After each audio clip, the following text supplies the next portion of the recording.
Atlantique Mobile.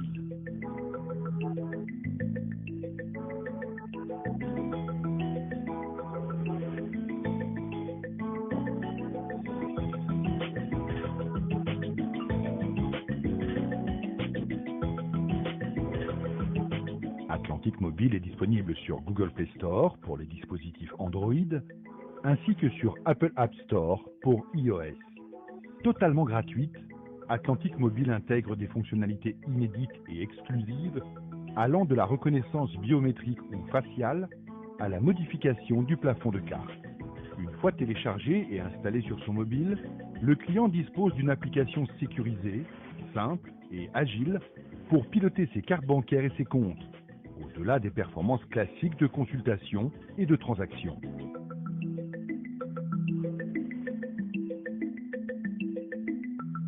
Atlantique Mobile. Afin de stopper la propagation du Covid-19, gérez votre compte à distance, limitez vos déplacements pour mieux vous protéger.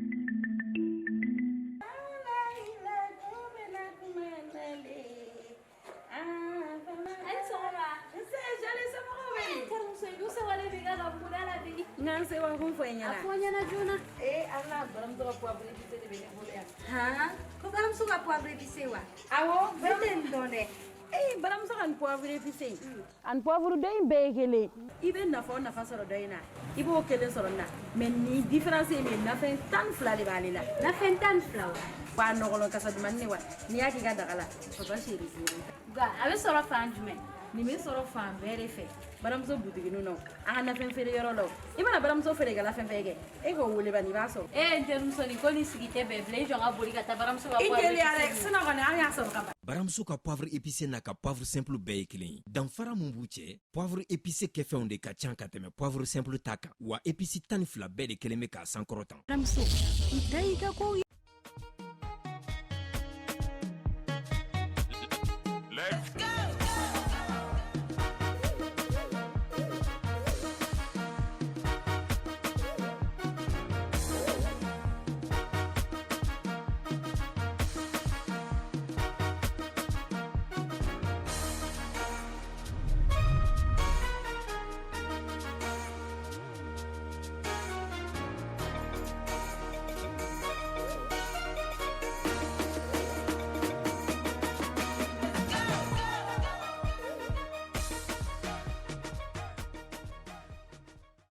Ewa an balima cɛ muso denmisɛnnin mabɔkɔrɔ aw minnu sigilen bɛ aw ka tile kɔrɔ nin wagati la ka émission dumanba in labɛn n'an b'o f'o ma ko Kante ka ko o hukumu kɔnɔna la bi an y'an bolo sama kosɛbɛ an fa n'an bɛɛ lajɛlen b'a dɔn honorable a b'an fɛ a b'an bolo kɔrɔ yan bi a dogolen tɛ Mali kɔnɔ a bɛ tiɲɛ f'u ye n'a ma bɛn i ma i bɛ t'i ko sotiba ji la ka tila ka bɔ ka na a bɛ tiɲɛ wɛrɛ f'i ye.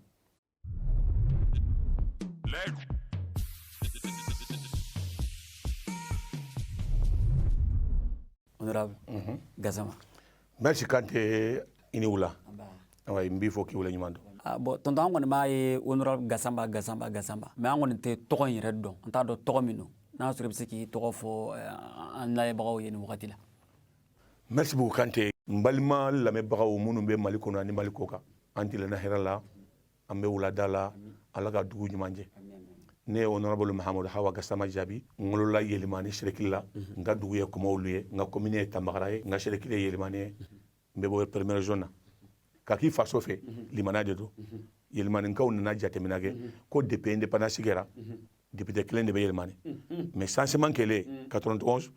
yelimani kɛra député 2 ye yelimaninkaw hami tun ye mun ye k'u mako tɛ goudron na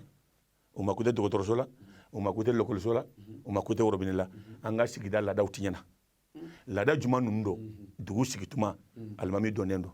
dugukolotigi dɔnnen don dugutigi dɔnnen don o kɛlɛ tun b'an bolo farafinna yɔrɔ bɛɛ jɔn bɛ kɛ dugutigi ye jɔn bɛ kɛ alimami ye k'a da an ka administration kan u b'an bila ɲɔgɔn na an de ye lenburuba ye an de ye ballon ye n'a tɛ nin joueur ta kɔnɔ i bɛ fantanw bila ɲɔgɔn na dɔrɔn laada dun a bɛ Maka bɛɛ de tun bɛ yelimani laada bɛ sini yelimani dɔrɔn de Afrique bɛɛ n'u y'an bila ɲɔgɔn na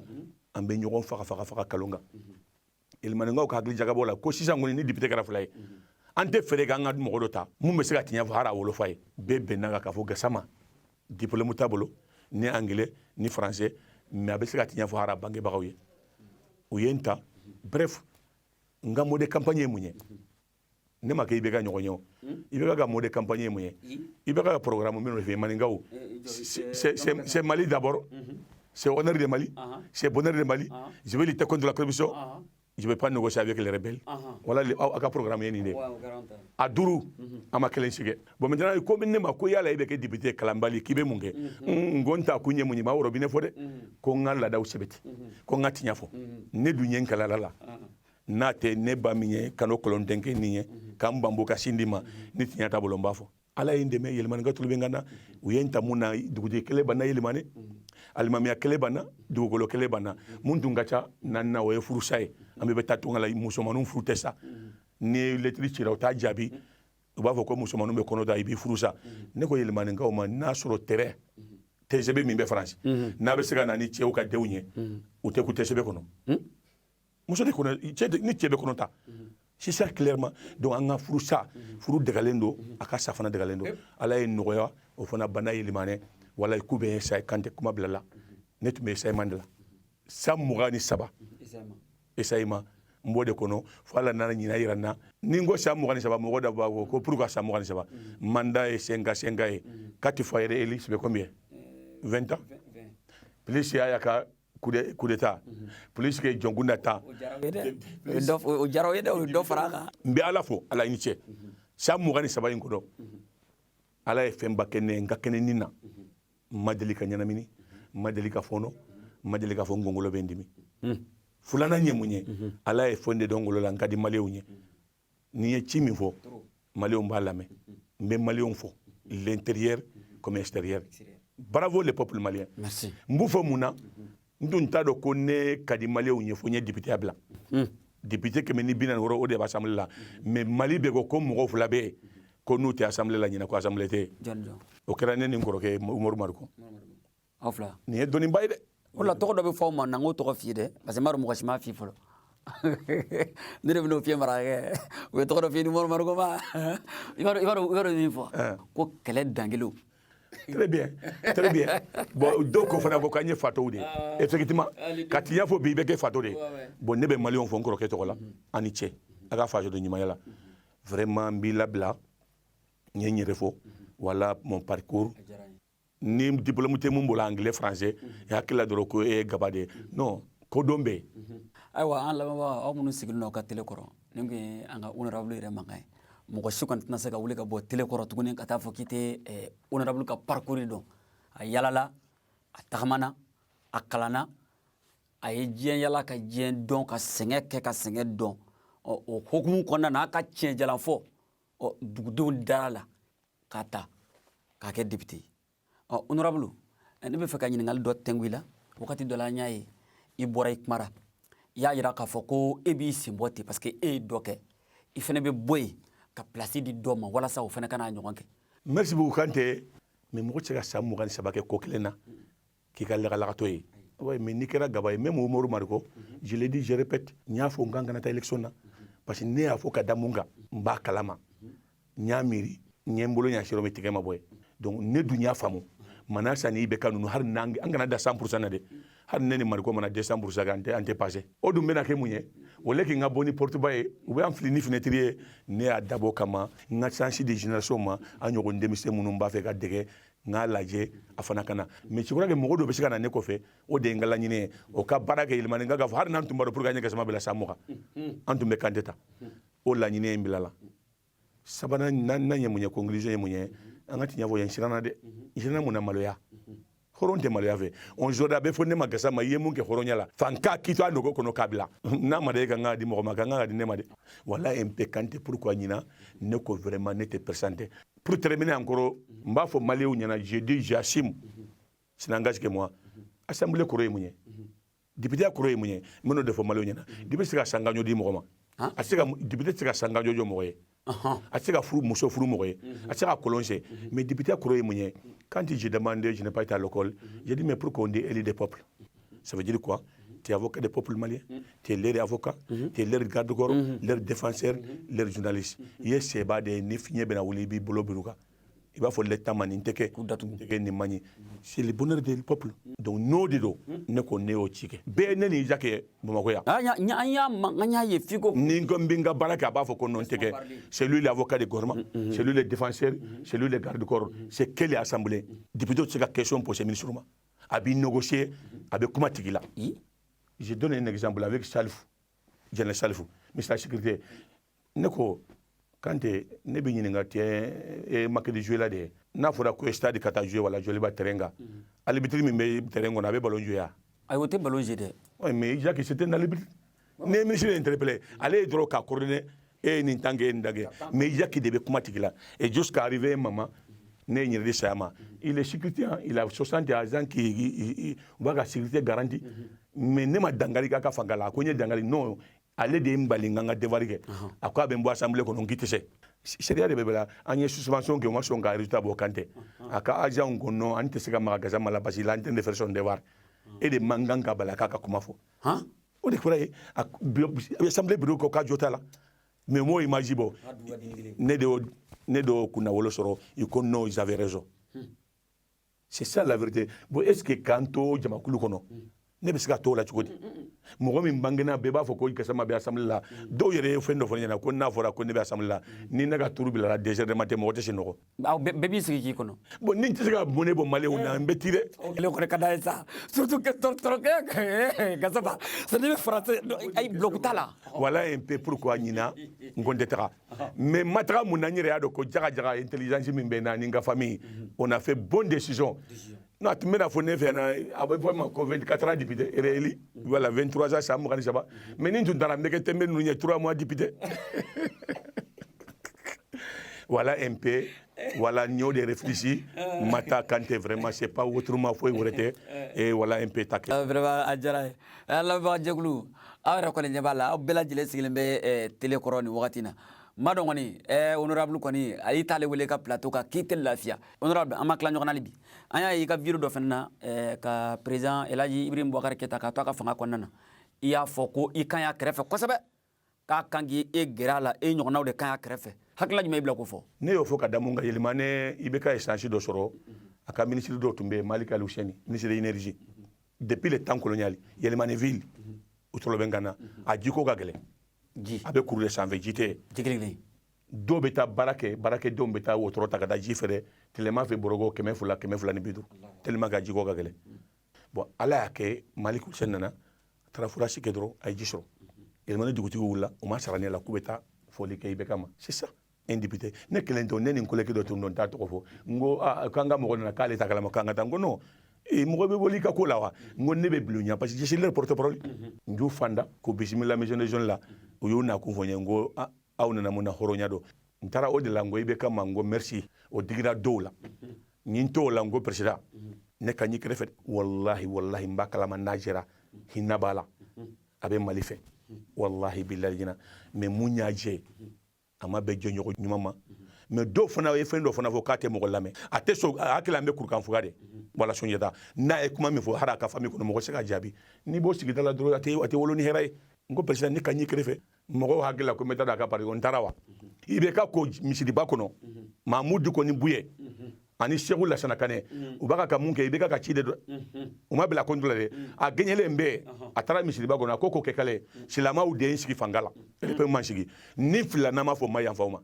jonye ibe ka dege awuji billahi minash shaitanir rajim hasbunallahu wa ni'mal wakeel Mahmoud ko wallahi billahi maningati se fatia lawo o ma ibna fo jabe tono ibna ko o di dona da ka ko fa pour que ka mais atese o ara fo choka atese o kante maningati se abe mundo chimi chama mi aniga kita ku batu anga continue mo balame maningati se atese fatia la on se fatia ibe ka fatia choko ibado dro ka dambete bo sa town o John no sa John no wi bon Mahmoud ko ne siduke ake kila besika abesika fendo nya silama wiye wala besika fendo mali yonye anga teme e ya yere ya di chema abna ta fa marmana an to tien fou anga teme wala mp kaya ka krefe membe na fie pourquoi nyofo mba wala ibe ka yere sabage ni tuma kɛrɛ b'a fɔ président kana kɛ je crois que i bɛ ka delila ka taa kasi kafiri dɔ sara France quand il dit que je suis Charlie oui hinna do mais malien min sara ya i bɛ ka ye kasi la wa i b'a sɔrɔ don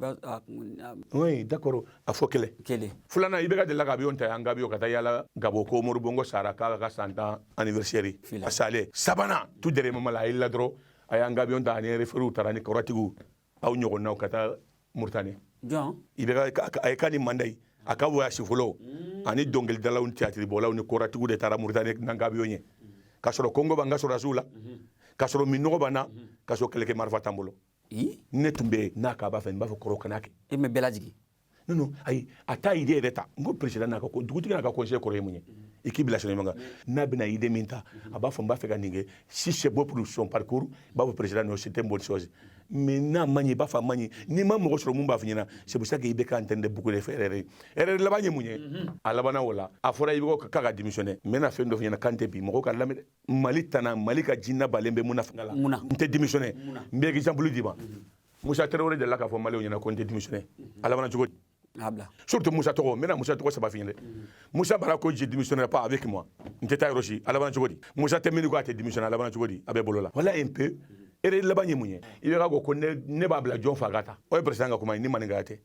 jɔn b'a kɛrɛfɛ a wagati mais n t'a dɔn jɔn y'a don a da mɔnzɔn a dunya bila dɔ fa y'a ta dɛ Bamakɔ yɛlɛmana Kati ça c'est clair sɔrɔdasiw tun bɛ palais la bi non sɔrɔdasiba n ka man ɲi non y'aw kuruna ye n yɛrɛ y'a ye hali Facebook kan dɔ b'a la ko n'an ka photo ta i b'a la ko farana dɛ gazi bɛ ka ca gazi tira n'a kan ka photo ta bon Kade voilà un peu i bɛ ka c'était une erreur ne ko i bɛ ka minɛ cogo maninkaw ne bolo sɛ hali sɛ muso n'i taara minɛ sɛ kurukuru kɔnɔ ni magara la kɔnɔ a b'a fɔ ko kukuku mais ni sɛ man kɛnɛ dun non c'est pas possible ani sɛ man kɛnɛ non hina ye ne minɛ voilà un peu pourquoi i ye question min posé n ko i bɛ kama n ko ne ka ɲa kɛrɛfɛ n ka ɲa kɛrɛfɛ de k'a laji k'a bila sira ɲuman kan mais fanga diya tɛ n balimaw aw minnu sigilen don aw ka jabaranin kɔnɔ ka nin émission dumanba in lajɛ nin wagati in kɔnɔna na Kante ka ko an bɛ jɛ k'an ka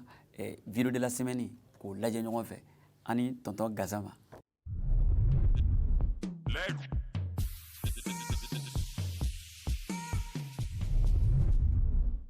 s'il vous plaît.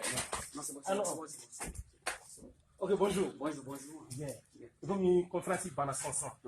Faut y jamana politicien y hagli tara no yoko swe. Donc ere bolo sa malik crise yoro na sans a politicien on se ka bot ni ngono ni idée mais an be yoro na bi jamana ko la Mali mako be moko la moko mi dana moko effectivement moko mun be ani Mali on me ñogon don avec jamana tableau don jamana kono deum ba do ka dana ba o bolo ko fala do ko ke ka campagne photo la ke bi ñiw re Mali on qu'est-ce qui est ka yele Mali on ma ne ka ni bo te ni moko mi o fofoni o idimina parce que an yi musorba deum an ba ka kolmo fura de jara idama e ka sa denmisɛnninw na dɔrɔn u mana bana fo k'u ta ka taa n'u ye clinique ni fɛnw na u bɛ taa tɔgɔfuraw de d'u ma bon n'anw tun banana bɛɛ b'a kalama k'a fɔ u tun bɛ gɔlɔbɛw ni fɛnw de hali nanagaloni ka i yawɔrɔ musokɔrɔba sugu a filɛ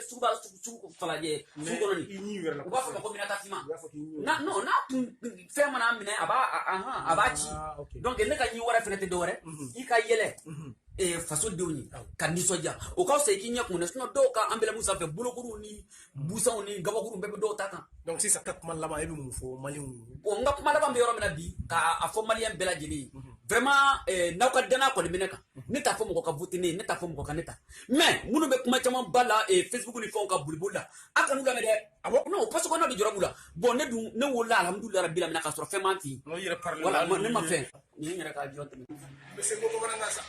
ka ca kana mago non kari mago na kari mago na ka kari mago na mun ka mo affaire no la ka jɛn na ka mago na mun na non a kana mago na a bɛ na ka fɛn politique yɛrɛ maliyɛnw na e bi mago na mun na o de la ne tɛ sɔn a ka interview ma mais non ne filɛ tɛ ko sa n'a mago na a kana bɔ dɔrɔn n'a bɔ n bɛ plainte dɔw kama couper parce que n'a Facebook ka dɔrɔn n bɛ plainte dɔw a ka téléso kama c'est quoi ça mɔgɔ wele ka mɔgɔ fana ok merci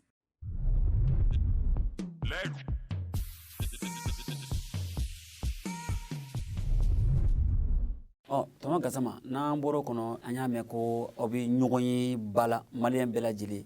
ko concertation o hakilina yira in kɔnɔna la aw yɛrɛ ye mun faamuya la o ka concertation je salue n b'a fɔ ka wale ɲuman dɔn parce que ko de ko Mali kura c'est pour ça que je dis ça je répète ça n'engage que moi je dis non ça n'est pas que les dirigeants africains ne savaient pas que leur chef c'est le groupe de guerre, c'est le groupe de soutien, c'est le groupe des amis. Sorasu est prêt au Minirana, c'est les Foulaïna. Norla. Nyame Doko Nema, c'est les Rimériens, mais c'est fondé. Il paraît que Djaou, Maliki Djaou, avion Beda bombardement au Plotido.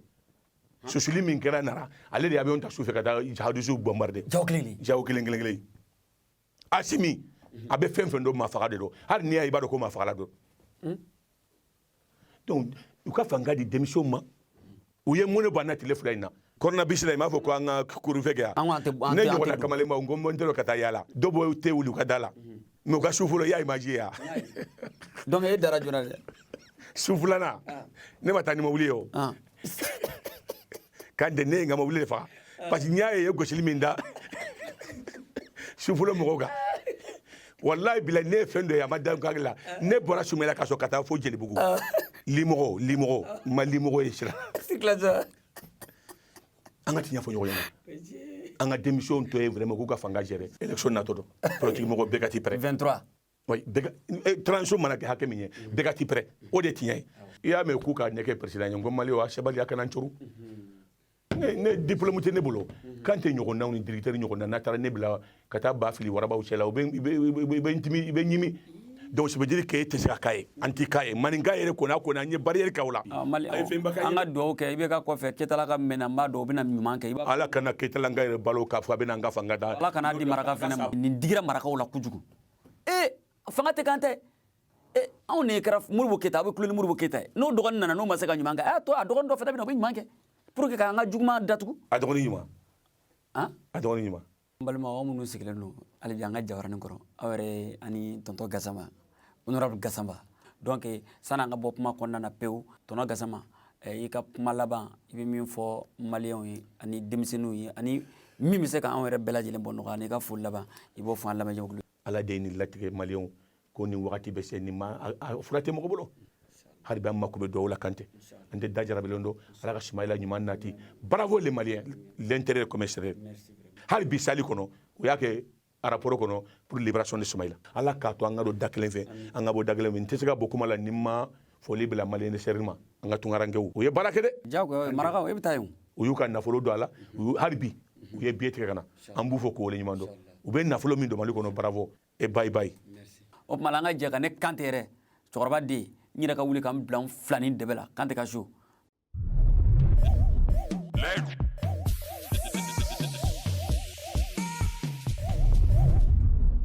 ayiwa ne ba bisimila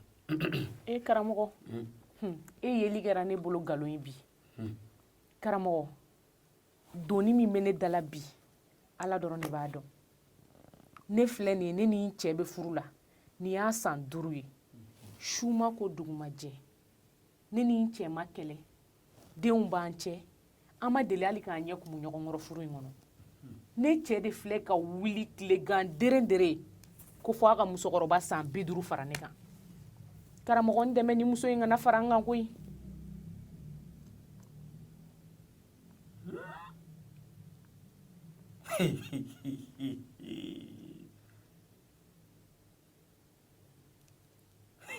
u y'a yira n na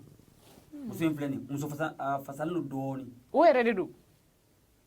a ka kɔrɔ a b'i ni si cɛ dɔɔni wa ya n'a y'i cɛ nisɔndiya dan y'a ta ye n ko surɔ e cɛ y'a ɲɛ kun bɛ e kɔrɔ kɛ karamɔgɔ kelen i b'i kun b'an ka so wa i dusu kasilen bɛ kosɛbɛ karamɔgɔ o ka jugu n'a bɛɛ ye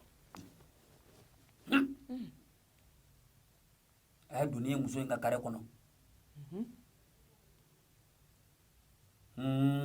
yanni u ka da ye kɛ i y'i cɛ ka mobili jɔtɔ ye kunnasini su karamɔgɔ e y'o dɔn cogo di wa i cɛ yɛrɛ bɔra ni fini jumɛn de tun b'a la kunnasini su finman y'a ye a ka kulusi tun ye kulusi jɛlenni o don samara min tun b'a sen na est ce que fɛn de tɛ muke o don y'a ye karamɔgɔ a bila ne b'a nin ye ko nɔgɔn de jinɛw de munumuna ni ye fo muso in ka da la u y'a kundere yira n na k'a nun kɔnɔna yira n na f'a zɛmɛ la k'i cɛ minɛ ka d'i ma hali denmusonin tɛ ko diya ye tuguni ne b'a kɛ 1,50,050,990 karamɔgɔ tɛ foyi ye ani sɛfan kuru 10 sɛ 1 najini ani kɔngɔn ani tulu ani jaba kana ɲinɛ lɔgɔtɛ kɔ dɛ ani fɛfɛ ni pɔwari karamɔgɔ min na n'o bɛɛ olu ka nɔgɔn ni n y'a sɛ tobi jinɛ jakumaw bɛ na n b'a d'u ma ka muso tɔgɔ d'u ma n'u y'a kolo kari o ye muso si karili ye pewu karamɔgɔ o dun bɛ kɛ ne ɲɛkɔrɔ nkalon ye jamana in kɔnɔ yan ne ye maa min ka ko dilan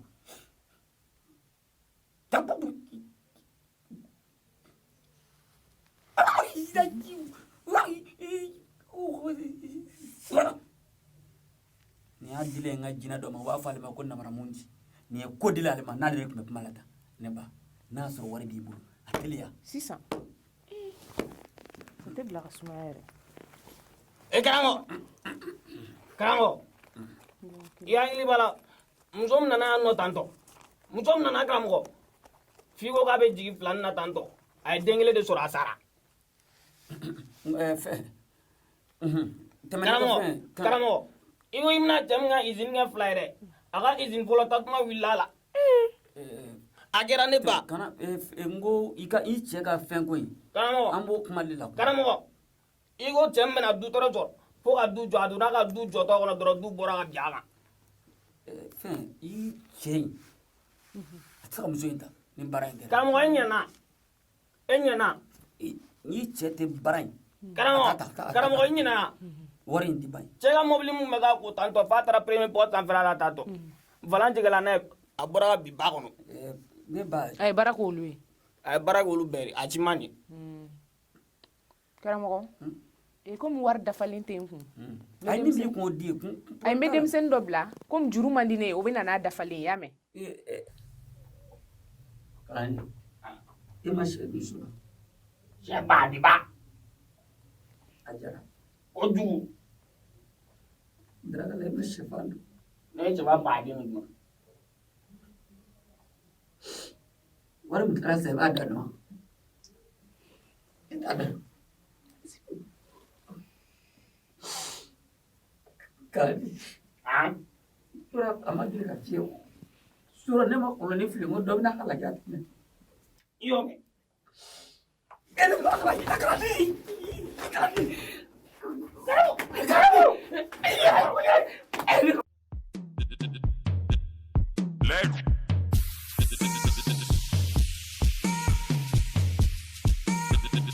Lex Poppy on the track.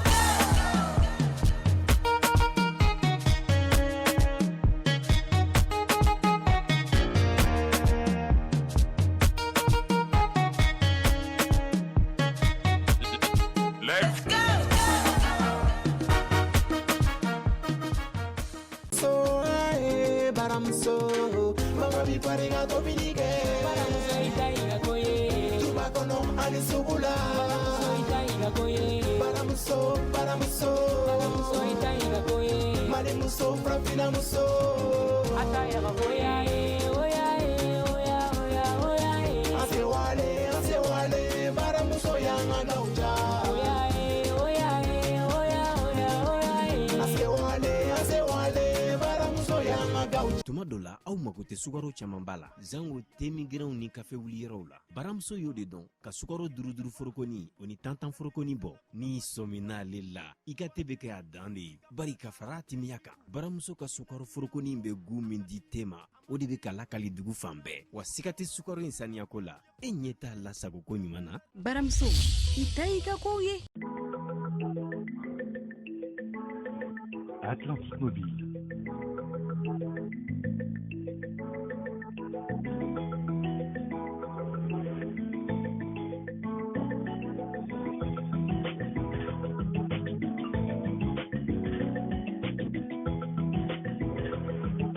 Atlantique Mobile est disponible sur Google Play Store pour les dispositifs Android,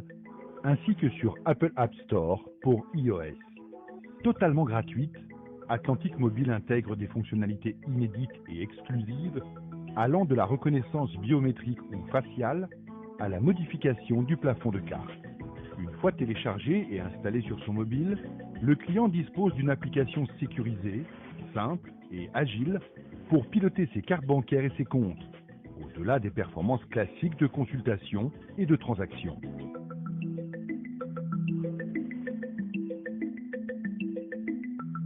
Atlantic Mobile, afin de stopper la propagation du Covid-19, gérez votre compte à distance, limitez vos déplacements pour mieux vous protéger.